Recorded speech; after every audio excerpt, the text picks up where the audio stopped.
Hello there. I wanted to share my experience with training, training resources that I've used, and how to become a great technician. Um, I can tell you from my experience, like my pathway into this field and being a technician was sort of built around curiosity. I would just love the way I love looking at things and figuring out how they worked, and then by extension, figuring out how to repair them after I took them apart and they no longer worked. Right. So that's kind of how I got my start. When I was young, I was very mechanically inclined. I loved to take stuff apart. I was fascinated with tools and machines. So that kind of just led me to wanting to learn more about machines and tools and things like that. And it kind of progressed into a career for me. But that being said, how do you take curiosity and turn it into a career, especially an HVAC career? So if you're watching this video, you're probably wondering, how do I get my start? If you saw my previous video, you would see that there's plenty of wonderful pre-apprenticeship programs that you can get involved with. And these pre-apprenticeship programs, a lot of times they're free, and they can be as little as 5 days to get you a good foundation. Like, you understand the principles of HVAC, and you're at least ready to interview. But going further along that pathway, if you really want to differentiate yourself and really make your resume a little bit more attractive, or at least your knowledge base more attractive to prospective employers, um, learn as much as you can. Learn as much as you can about the products that we use, the tools that we use, the processes that we use, what they're called. I always refer to it as speaking the language. So if you speak the language of HVAC, you'll start to understand the common things that we run into.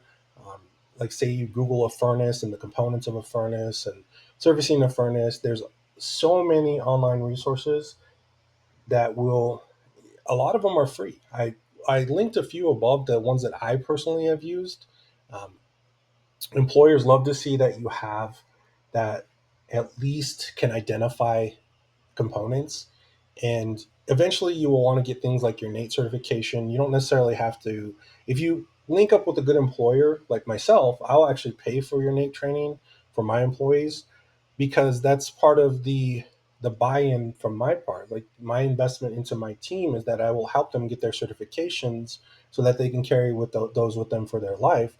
But if you understand how to get there, and you understand you have the knowledge base for the NATE certifications already, it's going to make you more appealing when to a hiring contractor.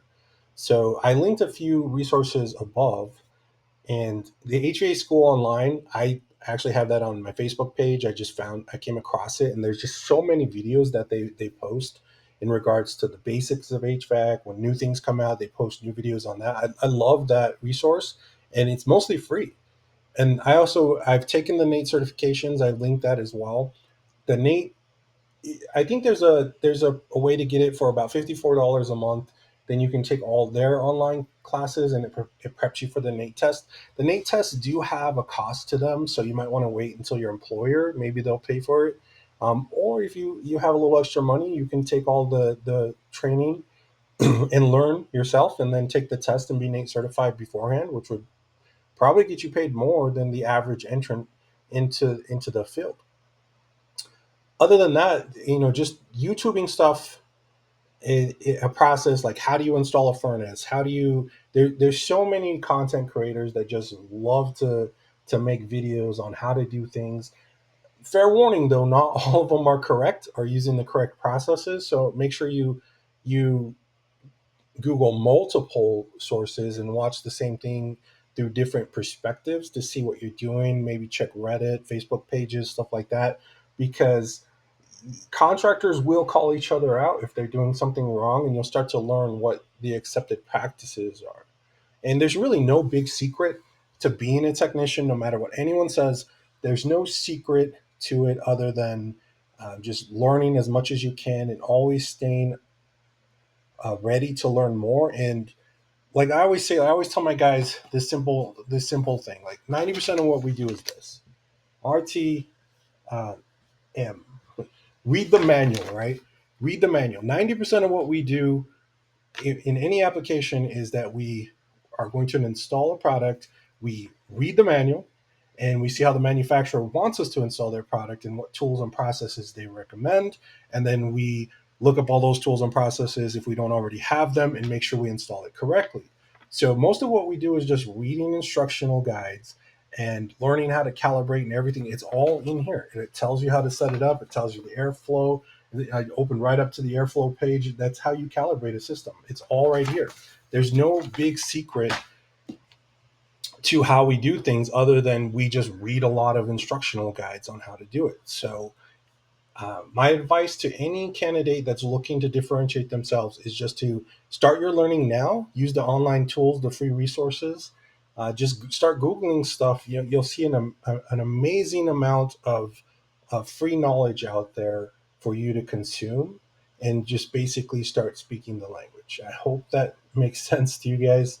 But if you have any questions, feel free to shoot me an email or something and we can talk about it. If you find a resource and you want me to help you vet it to see if it's true and correct, I absolutely will take a look at it because I'm always looking for new um, ways to implement our learning. So just let me know and I hope this helps.